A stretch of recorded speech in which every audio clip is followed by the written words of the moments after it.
déjà, merci à toi, Claude, d'avoir accepté de participer à notre conférence. Donc, écoute, ce que je te propose, c'est que pour ceux qui ne te connaissent pas, bon, moi, en tant que Marseillais, je te connais, tu nous as fait danser à Marseille, en Corse, donc il n'y a pas de souci. Mais pour ceux qui ne te connaissent pas, est-ce que tu peux nous dire un petit peu ton background, ce que tu as fait, ce que tu fais en ce moment, comment tu as vécu le Covid? Allez. Écoute, alors brièvement, bon, donc j'étais auteur, compositeur, chanteur dans un groupe de rock fusion à Marseille. Et après, donc, comme j'étais las de devoir être dépendant d'un groupe, je me suis mise à la musique électronique et j'ai rencontré David Guetta, entre autres. On a fait un gros single, entre autres, on en a fait d'autres, mais un gros single qui était un tube qui s'appelle Money, Money, Ouais, Money, voilà, qui était la BO du film Jet Set 2, ouais. un gros succès. Et après, du coup, ma carrière de DJ a été dopée et j'ai créé mon label avec mon ancien associé qui s'appelait Richard Vairix à l'époque. On a créé donc un label, Money Music, et on a travaillé du coup avec Bob Sinclair, Black Eyed Peas, Laurent Wolf, Joachim Garraud, Puff Daddy, Amadou Mariam aussi, les dimanches à Bamako. Voilà, on a fait beaucoup de collaborations et je fais toujours la musique. Je suis toujours producteur de musique, auteur-compositeur Ok. et DJ, voilà, et aussi directeur d'établissement. Je me suis lancé aujourd'hui dans plusieurs activités, notamment pour les hôtels de luxe, sur Monaco, sur la Corse et sur Marseille. Et aussi, j'ai créé avec mon associé une structure qui s'appelle Golden Live pour les soirées privées, mariages, mais mariages, tu vois, branchés, tu vois, comme un club, mariage, bar mitzvah, événements privés qui s'appelle Golden Live, où on met une ambiance Ibiza dans des événements privés. Tu as Voilà. continué à te régaler. T'as continué à te régaler dans Voilà, le métier. c'est que voilà, la résilience, tu dois t'adapter au marché, tu dois t'adapter à la demande des clients et tu dois t'adapter aussi malheureusement à la conjoncture, tu dois t'adapter financièrement. Les cachets, c'est pas les mêmes. Donc, tu dois compenser sur des prestations. Quoi. Tu peux plus arriver juste faire au DJ, c'est pas possible. Ouais. Voilà, Alors voilà, faut se maintenant, renouveler. maintenant, à cause de la situation Covid, etc., comment, enfin, la majorité donc, de ton business, c'est quand même de l'événementiel finalement. Comment, qu'est-ce que tu as fait durant cette période? Est-ce que tu as commencé à repenser ton business model? Quels sont tes plans pour maintenant et le futur à court terme? Alors, durant cette période, ça a été très bénéfique en fait parce que finalement, tu te rends compte que bon, tu n'as besoin de rien, tu as une famille, tu es avec ta femme, tu es avec ta fille, c'est super. Déjà, tu passes un peu plus de temps avec eux. Après, financièrement, c'est sûr que tu n'as pas de rentrée d'argent, mais tu n'en dépenses pas non plus. Ouais. Donc voilà, l'équilibre est là. Et après, ça te permet de te renouveler, ça te permet de savoir que ben, tu es que de passage, hein, qu'un Ouais. petit virus peut arrêter l'économie. Donc du coup, tu te connectes plus à la spiritualité. Voilà, bon, moi, pour ceux qui me connaissent, moi, je suis dans la Torah, donc voilà. Du coup, ça m'a permis d'un peu plus étudier. Ça m'a permis de plus prendre conscience qu'il faut aider, que s'entraider, le prochain. Ça m'a rendu humain. Voilà, c'est que du bénéfice. Après, bien sûr, tu n'as pas de rentrée d'argent. Donc, après, heureusement, je mets de l'argent de côté. Je suis au Cameroun. J'avais des affaires là-bas, donc ça aide aussi. Mais comme tu te connectes au divin, tu te dis, bon, si le divin veut que tu le serves comme ça, ben, tu attends intelligemment, en construisant, en essayant d'être quelqu'un de meilleur, d'être quelqu'un de plus authentique, d'être honnête encore plus dans les affaires, le temps que ça reprenne. Et non, ça a été plutôt bénéfique. Parce que je sais de toute manière que les choses ne peuvent que s'améliorer. Voilà. Voilà, D'accord. si l'homme s'améliore. Et tu penses que ton industrie de l'événement, de la musique va reprendre bientôt ou tu penses que ça ne sera pas avant l'année prochaine? Écoute, alors paradoxalement, donc pendant 2 mois, toutes mes dates ont été annulées, tu te doutes bien, que ça soit sur la Corse, sur Ibiza, sur Monaco, sur Cannes, sur Marseille, en Israël, bon, dans les pays ou dans les localités que je fais mes shows. Ouais.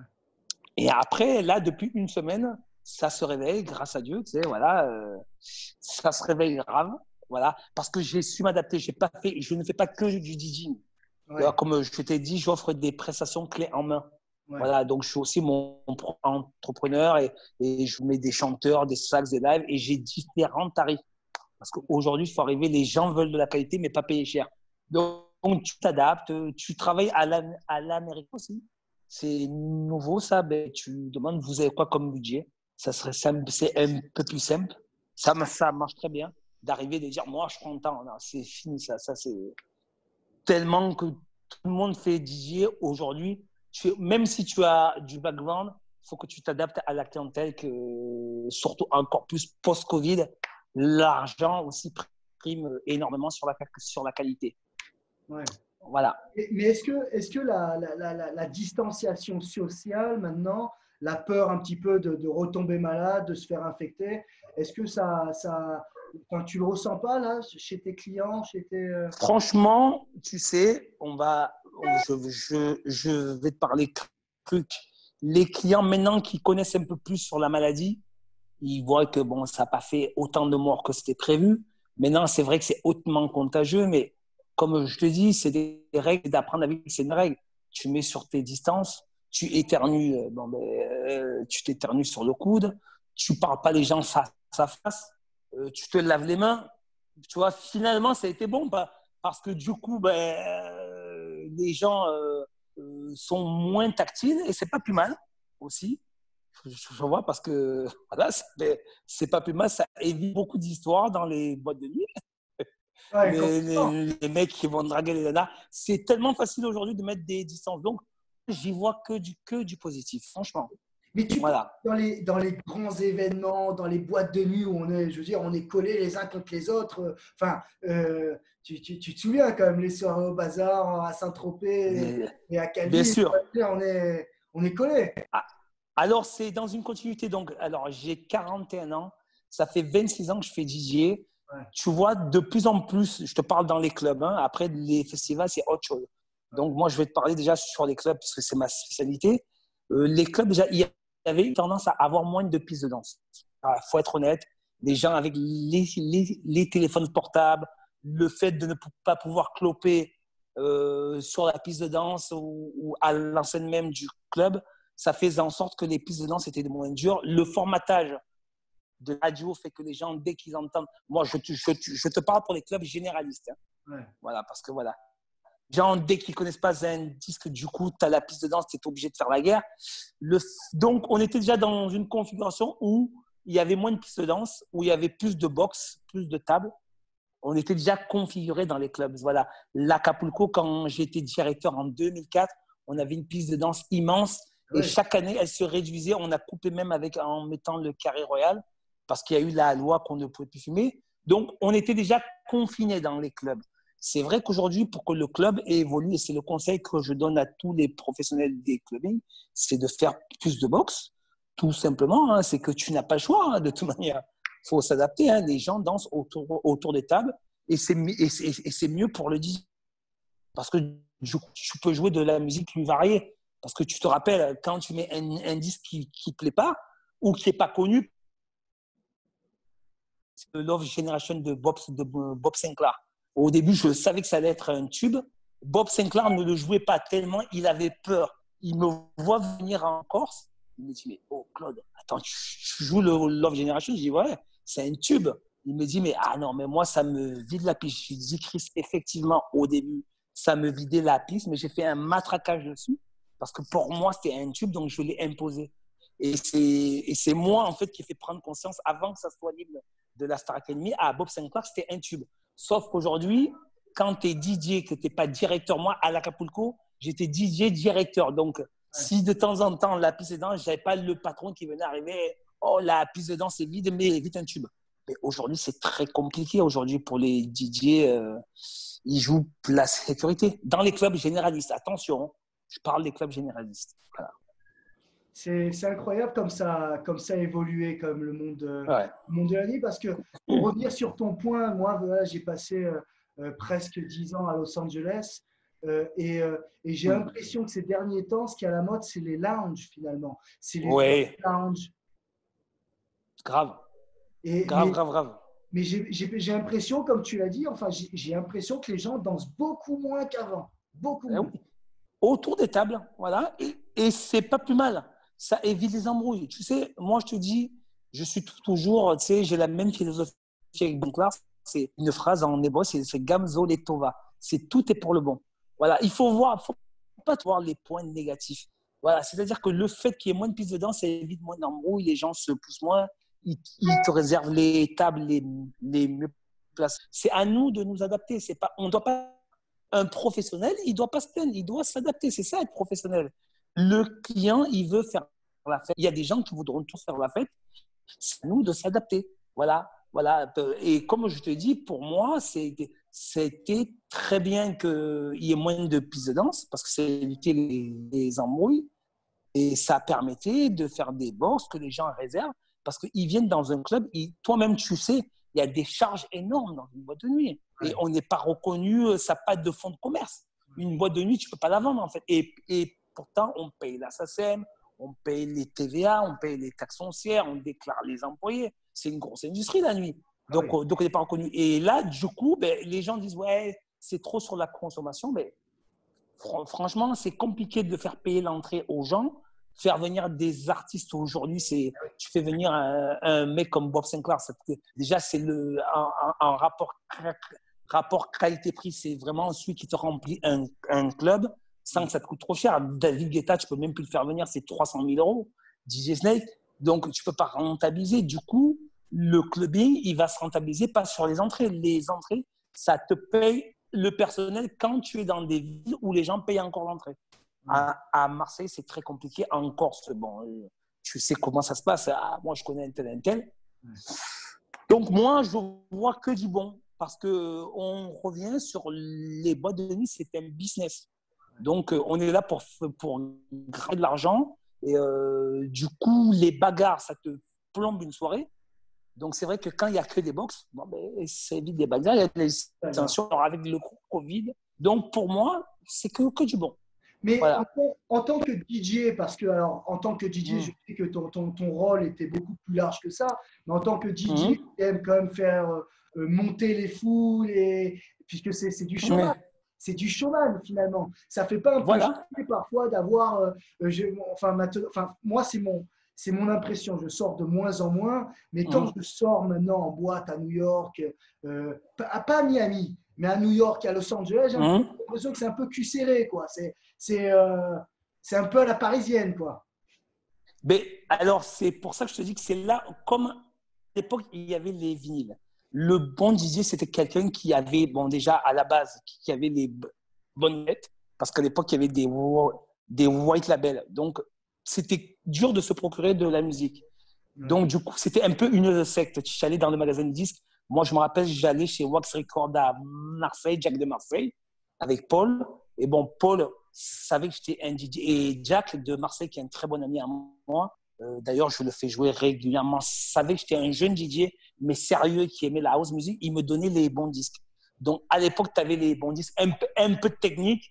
Donc, du coup, tu te démarquais. Après, il y a Internet qui est arrivé, il y a Shazam qui est arrivé. Donc, toutes les playlists ont commencé à se ressembler. D'entrée de jeu, dès que j'ai vu ça, j'ai dit, j'étais le premier. Hein, j'étais le premier. Je dis, moi, je vais mettre des acapellas en live sur mes versions. Je me rappelle, les gens venaient écouter mon bootleg, en fait, mashup. Ça, à l'époque, ça n'existait pas encore. Le mot mashup n'existait pas encore. Je l'ai créé, moi, en live avec les vinyles. Je faisais un bootleg avec Rolling and Scratching et l'acapella de Delirium. Silence. Et c'était ma marque de fabrique. Les gens m'ont toujours connu en jouant des mashup maîtres des acapellas parce que je me suis inspiré d'Eric Morillo, voilà, qui le faisait énormément. Et après, j'ai axé ma musique sur les mashups à cause de Internet, à cause de Shazam, à avoir des versions spéciales. Parce que tout le monde aujourd'hui peut faire DJ parce que le client veut en fait ce qu'il entend à la radio.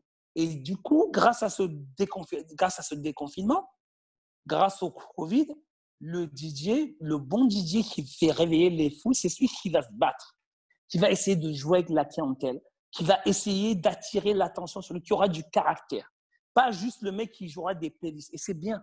Il faut avoir du caractère. Moi, j'étais un des premiers DJ. Tout le monde se moquait de moi à utiliser le micro, à faire en fait le MC comme Fatman Scoop ou comme Big Ali. Sauf qu'aujourd'hui, tu regarderas David Guetta, tout le monde. Are you ready, Miami? Are you ready, Ibiza? Voilà. Tout le monde se moquait de moi à l'époque, mais tu dois avoir une interaction avec le public. Et grâce au Covid, aujourd'hui, on va voir qui sont les vrais DJ. C'est ceux qui arrivent à fédérer, à faire en sorte, à créer une osmose sur toutes les tables. Ouais. Là, c'est la guerre. Et attention, je ne parle pas pour les festivals. Parce que sur un festival, c'est tellement facile, entre parenthèses. Les gens, ils ont une culture musicale.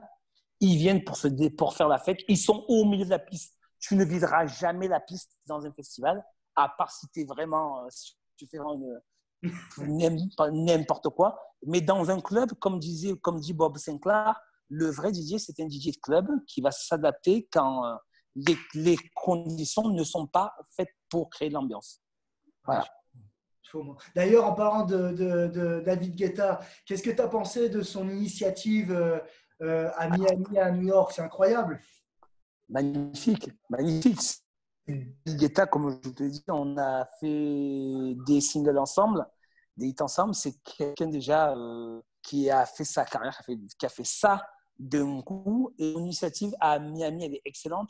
Mais comme je dis toujours, il ne faut pas qu'il ne fasse qu'une seule fois. C'est-à-dire qu'aujourd'hui, il a amassé beaucoup d'argent. Les DJ en général, que ce soit David Guetta, que ce soit Martin Solveig, Steve Aoki, il faut aujourd'hui qu'ils prennent conscience qu'il faut aider et que ça passe par eux. Les nouveaux prophètes, excuse-moi d'utiliser ce terme-là, c'est les people.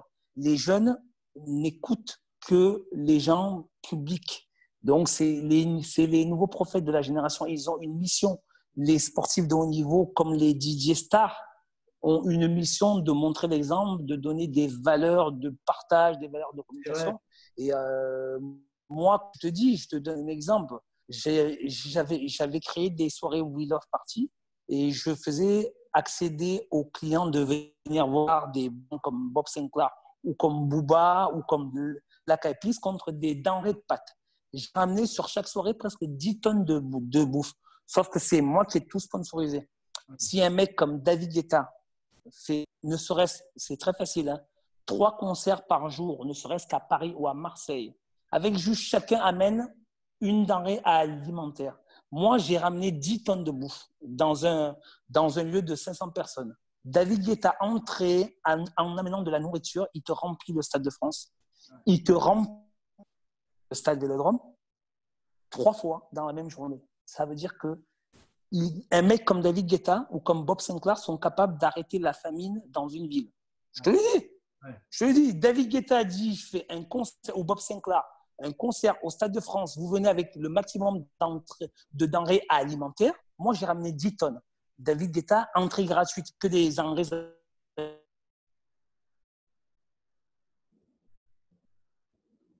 alimentaires, parce qu'ils vont apprendre aux gens, à tous les artistes, qu'on peut réussir comme elle a fait Coluche, tout en étant généreux, mais tout en continuant à faire du business. Parce que tu es sûr d'avoir ton établissement plein ou le stade plein. Donc, du coup, tu as des annonceurs qui paieront la pub. Ils ne perdront pas d'argent. Entre autres, voilà. Hein, tu peux faire passer le mot et voilà. C'est vrai, hein, c'est vrai. Mais c'est vrai que maintenant, on vit avec les influenceurs. Les gens vivent avec les influenceurs. Et c'est malheureux de mettre autant de responsabilité finalement sur ces personnes publiques, mais c'est vrai qu'ils ont une responsabilité à l'heure actuelle. Ça, c'est clair. Oui. Ah oui, c'est les nouveaux prophètes. Quand tu vois ce que, par exemple, c'est vrai que c'est malheureux, mais un footballeur qui se comporte mal sur un terrain de foot ou qui dit des conneries à la télé, ben en fait, ça a vraiment des impacts sur la société. Et c'était très marrant parce que là, donc, on a fait hier donc, des conférences et j'en ai animé une sur le sport et je voyais par exemple, les bénéfices du sport sur notre société. Enfin, je veux dire, le football, c'est le sport le plus populaire dans le monde. Ouais. Et t'imagines la responsabilité qu'ont les sportifs professionnels auprès des jeunes qui regardent, qui suivent. Et alors, est-ce que dans la musique, pour toi, quelle est l'importance de la musique finalement dans une société, dans un pays? C'est quoi ton avis? Eh bien, la musique fédère et la musique transmet des messages. Tu sais, comme je dis toujours, j'ai grandi dans le milieu hip-hop et le milieu rock et le milieu électro. Parce que j'étais dans un groupe de hip-hop. J'étais signé en indépendant avec le groupe Apollo 13 avec mes frères. J'ai vendu plus de 100 000 albums en indépendant. Après, je me suis mis au rock, puis à l'électro, à la house. La musique fédère, tu génères des messages. Donc aujourd'hui, tu as bien vu comment le rap français, il est devenu la mala, on parle de drogue, on parle de ci, ça, mais rappelle-toi à l'époque. Ouais, donc les rappeurs, par exemple, se donnent une image de bad boy, sauf que les minots qui les écoutent, ils font la même chose. Ouais. Et c'est des chansons que moi, je ne pouvais pas chanter. Elle est où la moulaga, mais chanter des chansons de je me fume la beuh ou je nique, mais dire le mot déjà nique devant mes parents, c'était impossible. Donc, tu vois très bien que c'est la musique qui a façonné le monde aujourd'hui. Le rap, notamment. Parce que le rap, c'est devenu la nouvelle pop. Voilà, faut être honnête, c'est la nouvelle pop. Les rappeurs français chantent sur du reggaeton, chantent sur de l'électro. Donc, ils font de la pop. Par contre, certains transmettent des messages, ou la plupart agressifs, qui te font en sorte qu'une société se dégrade. Et moi, on ne peut pas me dire… Aujourd'hui, moi, j'ai cette chance que moi, j'ai un background. Ceux qui me connaissent, autant dans ma famille, il y a des gens qui sont dans le raid ou dans la police ou dans les services secrets ou dans les sports de combat, autant aussi j'ai des gens qui sont dans le game. Voilà. Donc moi, je connais bien le milieu de la street, mais je connais bien aussi le milieu un peu plus obscur. Et malheureusement, des mecs qui s'inventent des vies, et ils peuvent rien me dire à moi parce qu'ils savent. Hein. Donc, mais moi, je peux le dire parce que j'ai dit, je ne serai pas fier. J'ai fait des bêtises quand j'étais jeune.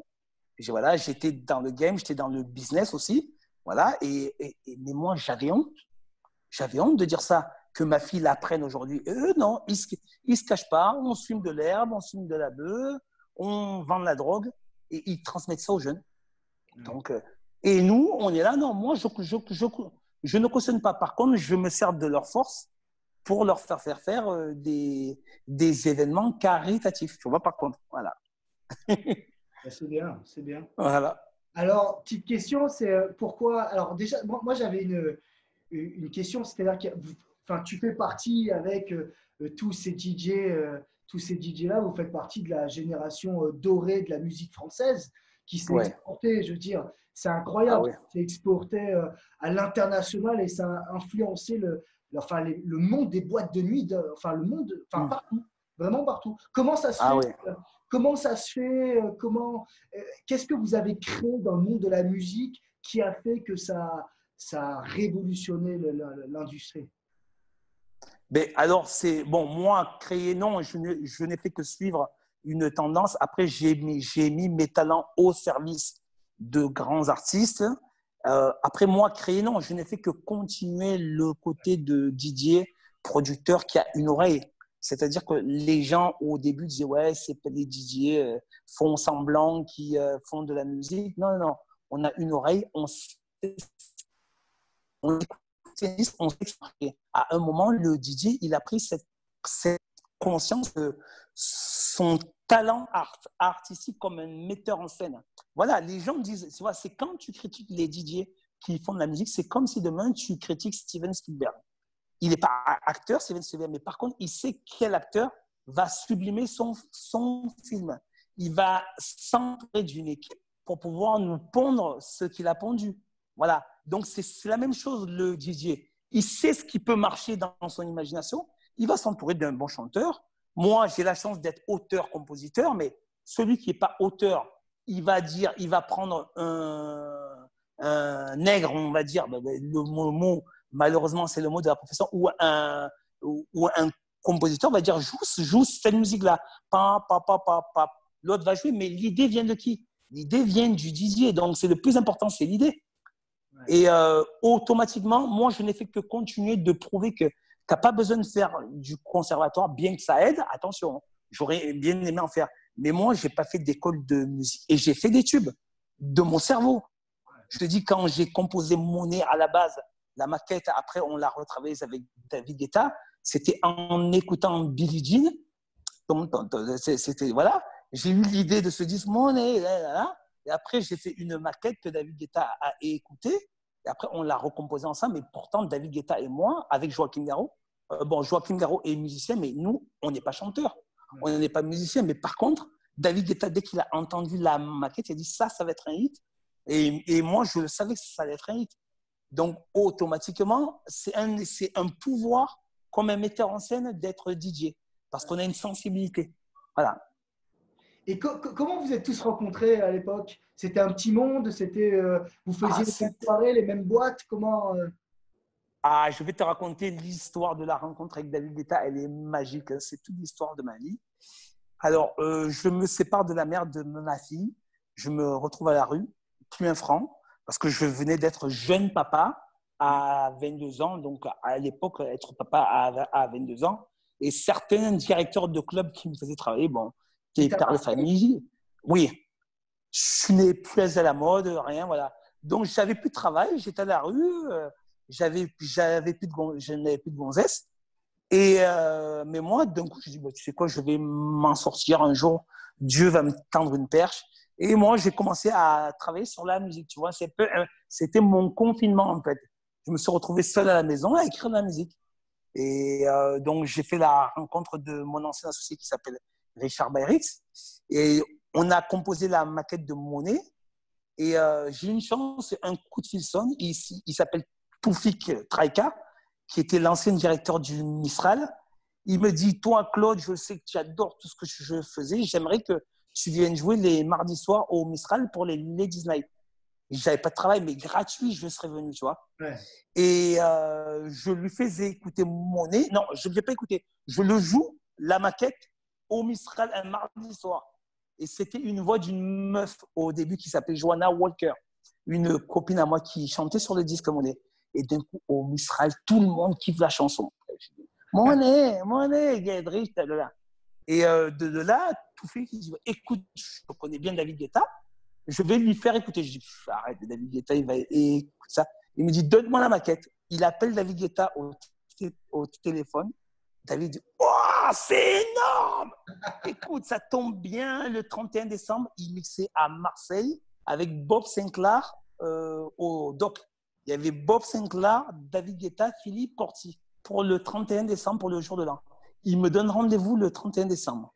J'arrive, je vois David, il m'embrasse, il me dit, waouh, ça déchire ce que tu fais et tout ça. Bon, qu'est-ce que tu veux faire du disque? Tu veux le sortir, tu vois? Je lui dis, non, mais moi, si tu veux, on le retravaille ensemble. Il me dit, ah non, mais moi, je suis cool, tu fais comme tu veux, mais j'adore le disque, j'aimerais le produire. Moi, je lui dis, non, mais moi, je suis un mec de Londres, tu vois, David, viens, on le retravaille ensemble et ça sera plus fort si ça sort en non. Moi, j'ai pas besoin, j'ai pas d'histoire d'ego, je veux gagner de l'argent. J'ai de la famille à faire vivre au Cameroun. Et David, il voulait pas. Donc, au début, je dis, mais David, écoute, j'en ai marre.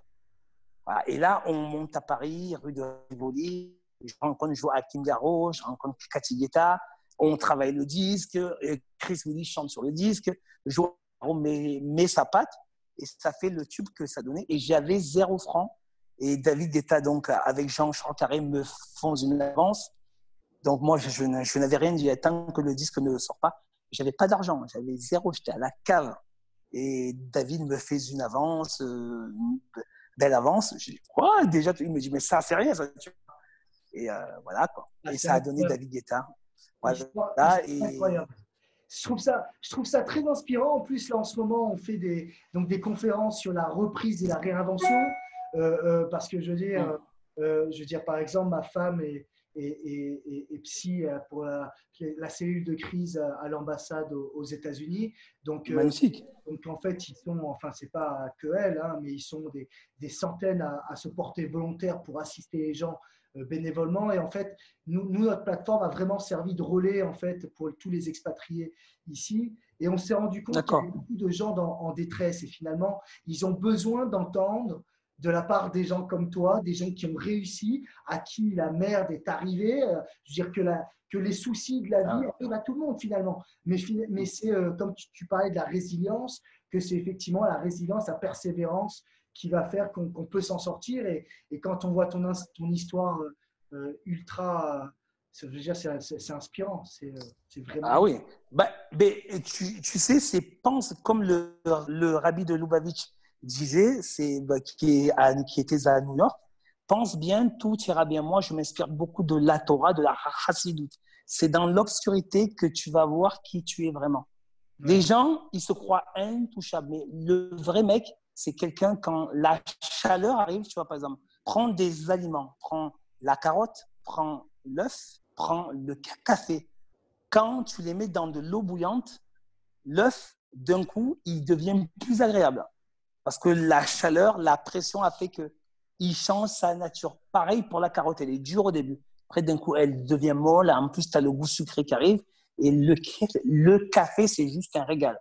Tu prends du café, tu le manges là, brut nature, il est pourri. D'un coup, tu mets de la chaleur, de l'eau, et le café, il diffuse toute son énergie. Moi, je suis comme ça, tu vois. J'essaye toujours, quand il y a de la pression, de dire je vais donner le meilleur de moi-même. Parce que c'est tellement facile de chuter. Ah, j'ai perdu mon travail, j'ai dit ça. Eh bien, écoute, tu es vivant, je respecte 3 personnes. Tu vois, bon, il y a Dieu, mais je respecte trois personnes. Ça me permet. Première personne, quand je me réveille le matin, je me réveille, j'ai dit, je suis dans un lit, je ne suis pas à la rue. Ensuite, une autre personne qui est dans un lit, c'est celui qui est malade. Donc, je respecte le malade, donc le SDF, le malade et le mort. Et c'est chaque fois que je me réveille le matin dans mon lit, je me dis, bien Inara, grâce à Dieu, j'ai un toit, je ne suis pas malade et je suis vivant. Et si tous les matins, c'est comme la gym, et après, automatiquement, ça influence ton business. Parce qu'on n'est que dans de la séduction, on est dans des énergies, toi-même, tu sais, c'est que les énergies qui parlent. Voilà. Et réussir, c'est pas gagner beaucoup d'argent, tu le sais très bien. Réussir, c'est vraiment être fier de ce qu'on fait De ce et qu'on est, avoir, de ce que l'on voilà, et de ce est, qu'on de est. ce qu'on fait, de ce que l'on croit. Exactement. Voilà, voilà, c'est ça la vraie réussite. Combien de stars qui se suicident, qui font des dépressions, des Britney Spears, voilà, parce que malheureusement, les objectifs n'étaient pas bien fixés. Ton objectif, c'est de faire du bien autour de toi et tout en gagnant du fric. Pourquoi l'un n'est pas… Les gens croient que c'est pas compatible. Tu peux être droit dans le business. Tu n'es pas toujours obligé de voler la place de l'autre Didier. Attends ton tour. Les gens, ils sont pressés de vouloir se brader, de vouloir voler la place de son pote. Je te parle pour moi. Ce Didier, moi, je n'ai jamais fait ça. On m'a proposé des places. Je dis non, non, non, moi, il y a mon pote. Par respect, je ne le prends pas. Voilà, je ne prends pas sa place. Vous le virez. Mais moi, c'est mon pote. Je ne prends pas sa place. Je ne me vois pas prendre la place d'un pote qu'on a viré. Par contre, vous le virez, c'est une chose, mais ne le virez pas pour me prendre. Voilà, vous le virez, vous prenez quelqu'un d'autre et après, peut-être, si ça ne le fait pas, vous m'appelez, je viens. Il faut être droit dans le business et des fois, refuser. Savoir refuser quand ça a fait atteinte à ton intégrité, à ta moralité. Le karma. Voilà. Le karma, voilà. Ouais. Le mazal pour moi. Moi, je dirais le mazal. Ouais. Voilà. Et alors, dis-moi, et l'aventure américaine, t'as jamais tenté pour faire des… J'ai mon pote Yvan Nicolaï qui avait essayé de me faire venir sur Miami. Et juste à ce moment-là, j'étais booké pour la Winter il y a 3 ans. Il m'avait payé le billet, tout. Il m'avait trouvé des soirées. Yvan Nicolaï, que tu connais bien. Et juste là, mon passeport n'était pas valide. J'étais Ah, dégoûté. Donc, oui, je suis très chaud pour les États-Unis, tu te doutes bien. Voilà, je suis d'accord. très, Donc, très, très chaud. si l'opportunité se présente, tu viendrais nous faire danser Ah, au je viens Miami direct. avec le bébé. Je viens direct. Tu sais, j'ai des gens avec qui j'ai grandi. Tu sais, j'étais le premier employeur de Cédric Gervais. J'avais un bar qui s'appelait le Dolphins Café. Et Cédric Gervais, son nom à l'époque, c'était Skitch. Il avait les cheveux longs. Moi, j'avais le bar, c'était l'avant-boîte à la mode. Donc, je venais d'avoir le bac, donc je vais avoir 18 ans. Et lui commençait à faire DJ et je l'ai embauché DJ. C'était son premier travail. C'est moi. J'étais DJ, travaillé au Dolphins Café. Voilà. Cédric Gervais. Donc, maintenant, il allait à Miami, comme tu as pu le voir, il a fait ça. Voilà. Or qu'il n'a jamais produit de tube. Cédric Gervais n'a jamais fait de tube. Mais il était aux États-Unis, il s'est bien entouré. Il a pris des bons managers, il a fait des belles rencontres, il a fait des bons remixes, notamment pour Miley Cyrus. Mais Cédric Gervais n'a jamais fait de tube. C'est-à-dire que, voilà, il n'a pas fait un tube, mais le charisme, il s'est travaillé une image, il s'est fait beau gosse, mais il n'était pas comme ça. Il était mince, il s'est mis à faire la boxe et c'est un modèle de réussite. C'est un des DJ qui prouve qu'on peut réussir sans faire de gros tubes, en fait. Rien qu'à l'image. Il a travaillé sur son image et c'est grâce aux États-Unis. C'est la culture américaine. Ah, mais complètement. Voilà. Parce que sans, ben, je veux dire, moi, c'est mon souvenir que j'ai à l'Acapulco, parce que, je veux dire, c'était, nous, en tant que Marseillais, c'était tout le mois de juillet et le mois d'août, on était en Corse. C'est pas pareil. Moi, pour le coup, je dois te dire, et c'est vrai, tu m'as fait danser pendant toute ma jeunesse, etc., avant que je me et je suis sûr que, je veux dire, sur les Art Basel et dans certaines boîtes aux États-Unis, tu t'aurais, je pense, un grand succès à Miami. Olive, par exemple. Je pense Olive.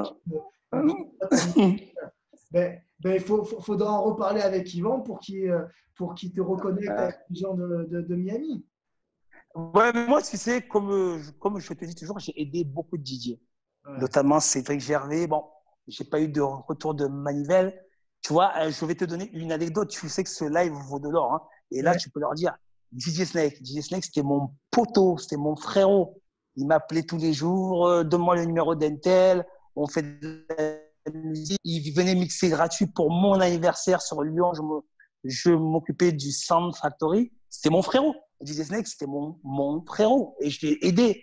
Je l'ai tendu, je l'ai booké. Bon, il a réussi. Tu vois, j'ai pas de nouvelles. J'espère que il écoutera ce live. Je dis, oh, n'oublie pas, moi, j'étais là. Bon, j'ai tendu la main à beaucoup de DJ, tu vois, que ce soit Quantum Moziman, que ce soit Sébastien Drum. J'ai toujours aidé les jeunes. J'ai toujours aidé les jeunes aujourd'hui qui ont percé. Bon, moi, je suis là. C'est vrai qu'il n'y a pas beaucoup de gens qui m'ont rendu la monnaie de la pièce, tu vois. Juste invité pour une soirée, Claude vient mixer. Mais heureusement, je n'attendais pas après ça. Moi, j'ai de quoi manger, j'ai de quoi boire. Et surtout, je peux aider les pauvres, tu vois. Quand tu es donneur, c'est le kiff. Mais je ne refuserai pas qu'on me tende la main. Et c'est vrai que j'ai cette chance, que j'ai une amitié de dingue avec Bob Sinclair, que lui, voilà, il me met toujours en avant parce qu'il me respecte en tant qu'artiste, parce qu'il sait que je suis un vrai DJ, que je suis un vrai auteur-compositeur. Et voilà, quoi. Bon, tu vois, j'aimerais plus de solidarité dans les DJ, pas juste à attendre que l'autre soit dans le buzz, tu vois.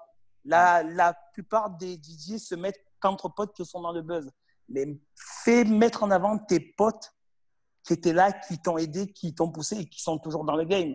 C'est tout, quoi. Moi, je raisonne toujours comme ça. Moi, je n'oublie pas celui qui m'a fait du bien.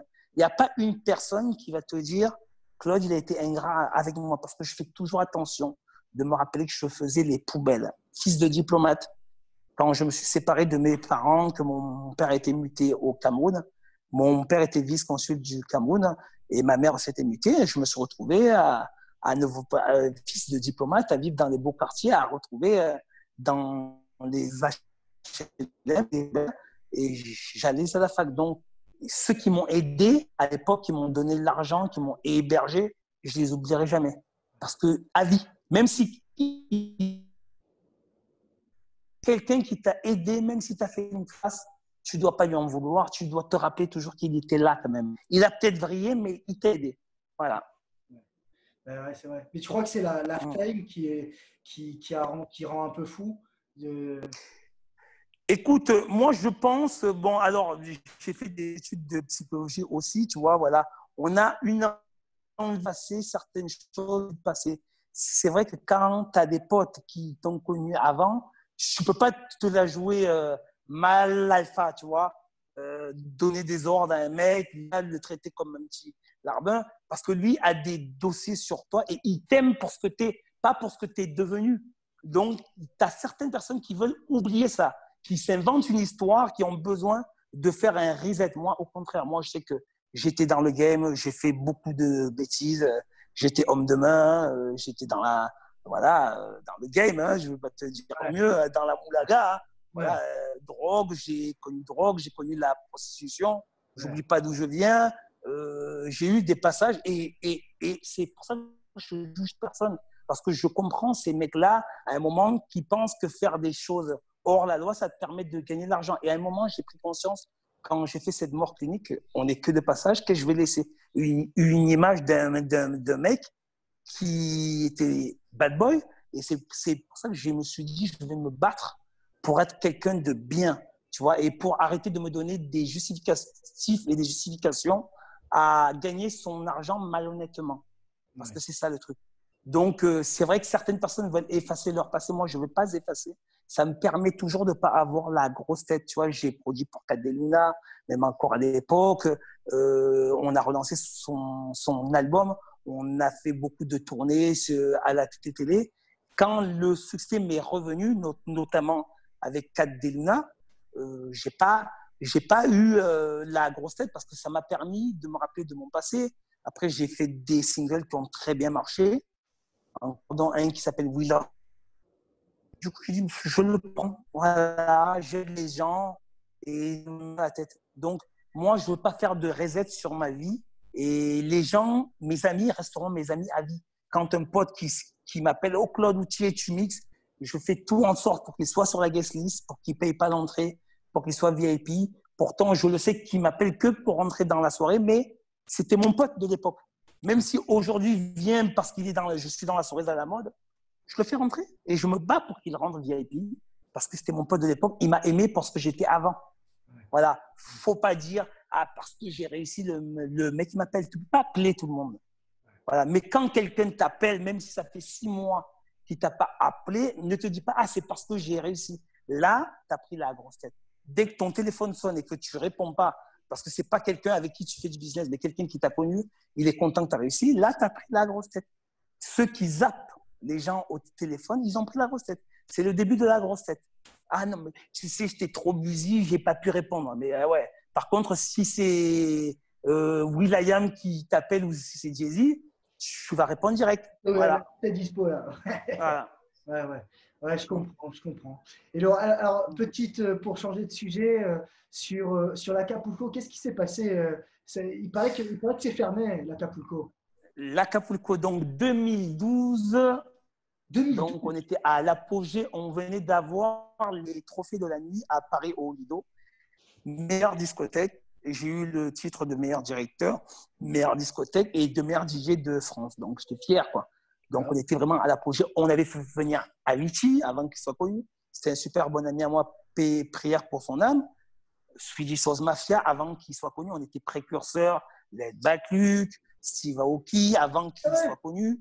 Vraiment, la programmation de l'Acapulco était avant-gardiste. On a fait découvrir Avicii, la seule date qu'il a fait en Corse, c'est chez Bibi, à l'Acapulco, tu vois. Donc, fier. Et là, un an après, la boîte feu, donc, enquête Corse.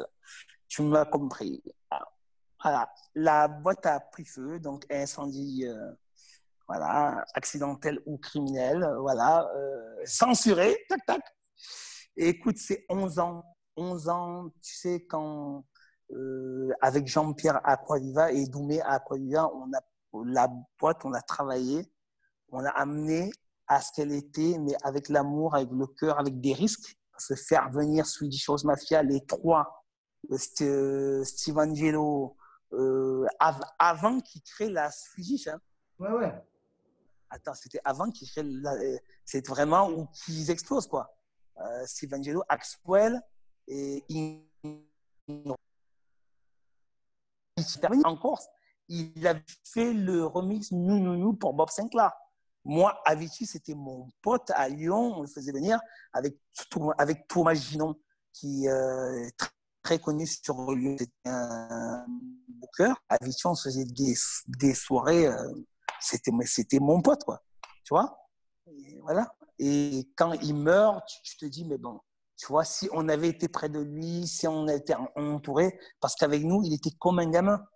C'est-à-dire, il était comme un gamin. Quand Avicii venait jouer, je me rappelle à l'Acapulco, il tremblait parce qu'il n'était pas vraiment DJ. Il me dit, bon, ça va le faire à moi, tu vois. Et c'était un gamin quand il était sur les platines. Et l'Acapulco, c'est aussi ces histoires-là. J'ai plein d'anecdotes. Hein. Tu te doutes bien qu'on a plein d'anecdotes sur l'Acapulco. 2004, 2005, 2006, 2007, 2008. Ouais, ouais. 11 ans d'Acapulco. Ça, voilà, c'est 11 ans d'Acapulco.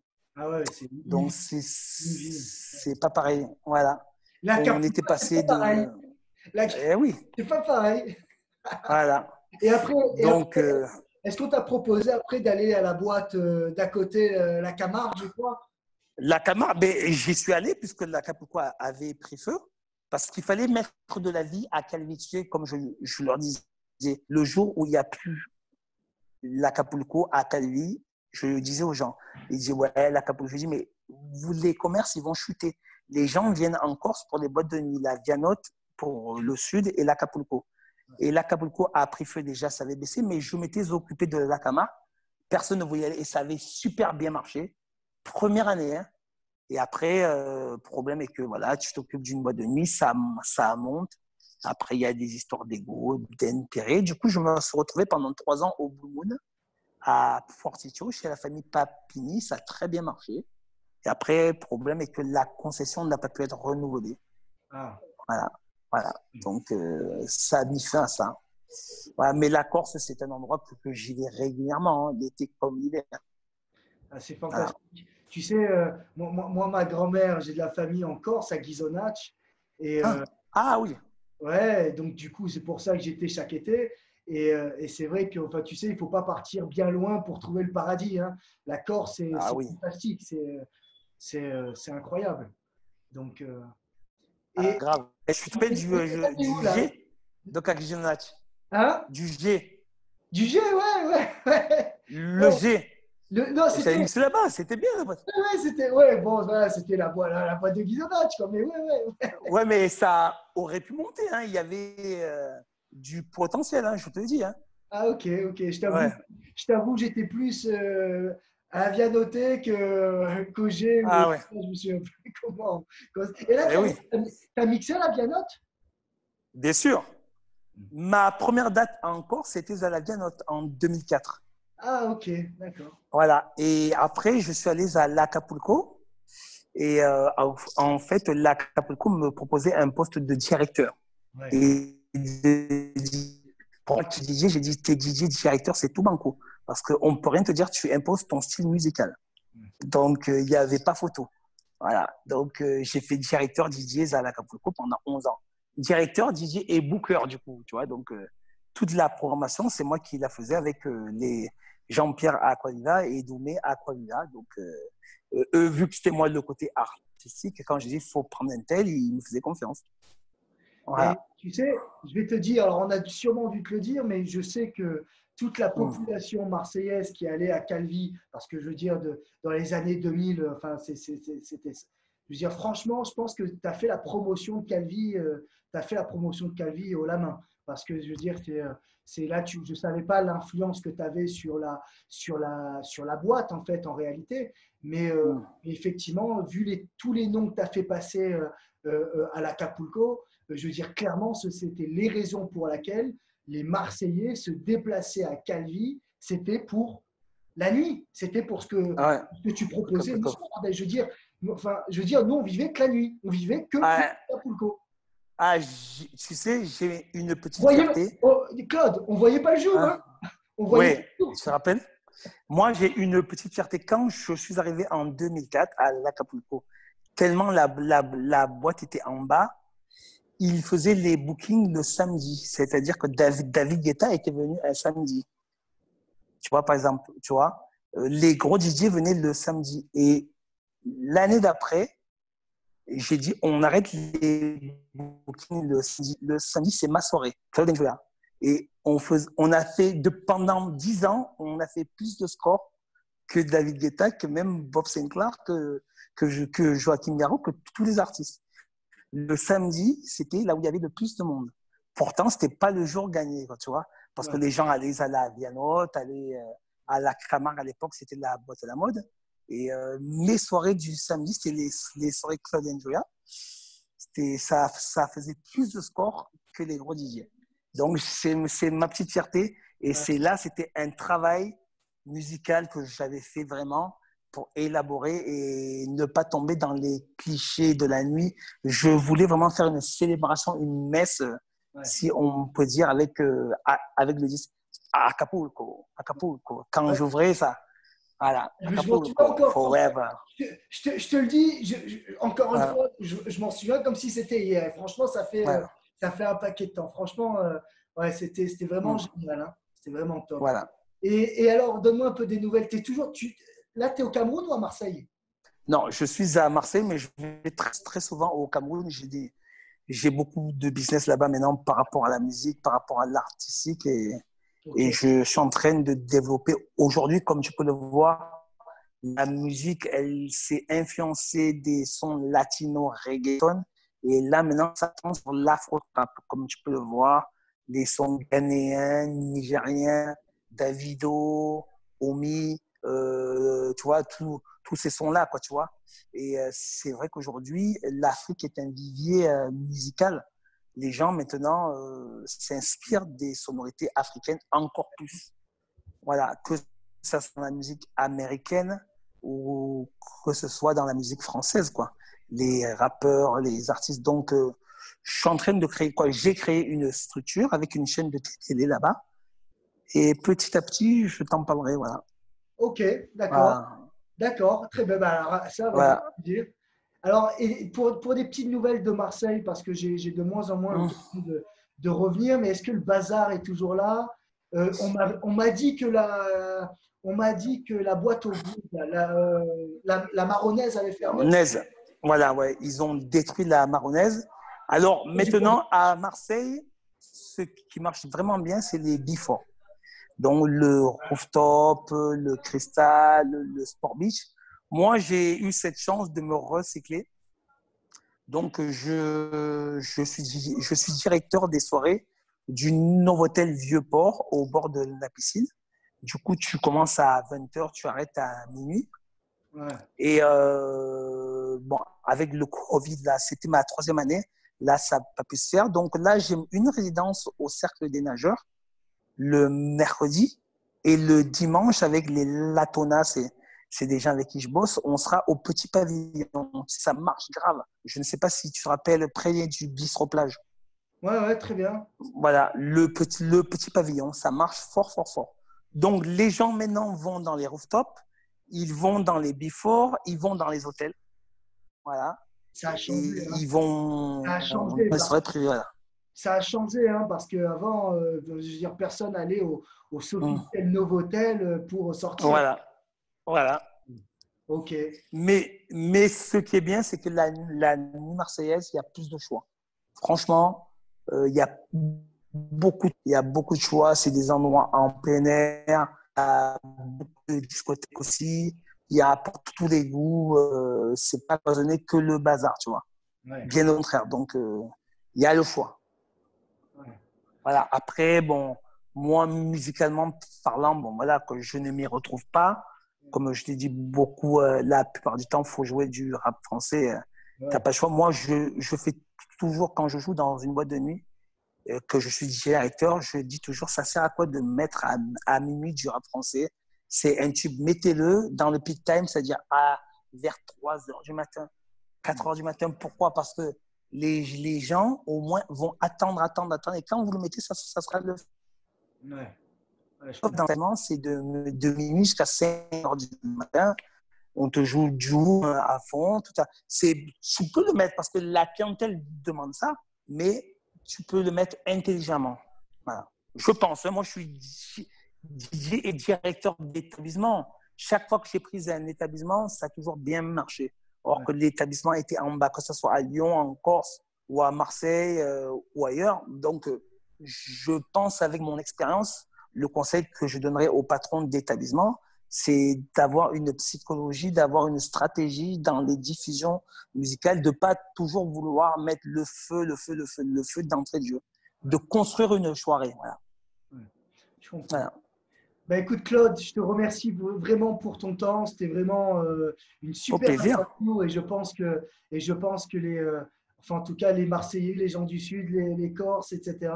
Enfin, je pense qu'on va être on est très content d'avoir pu de t'avoir entendu parler de ton industrie, de ce qui t'a fait vivre toutes ces années. Je trouve ça fascinant, toutes les anecdotes que tu as pu raconter. Alors, Tu as des dossiers là, hein. ouais, ben, c'est pour ça Et que là, c'est pour ça que je suis vraiment content et je suis vraiment voilà. content. Et puis franchement, vraiment, sincèrement, j'espère te voir sur scène aux États-Unis. Je pense que ça peut vraiment être cool. Les Frenchies, en plus, on est vraiment bien vus. Enfin, tu le sais déjà. Et puis, Ah oui. et tu sais quoi, une fois que toute cette merde sera passée sur Miami, si jamais tu es, chaud et en plus dispo, je peux voir. Il me reste encore quelques contacts sur Miami ou sur LA pour faire un truc et pour des soirées privées ou des trucs, si jamais ça te tente, pour Ah, faire, je faire des fonce trucs. direct, hein. Ah ben, je te le dis, ouais, laissons passer cette merde parce que là, c'est assez Ouais. bizarre, hein. C'est assez bizarre, ça reprend, mais vraiment, enfin, en tout cas ici, sans vraiment reprendre.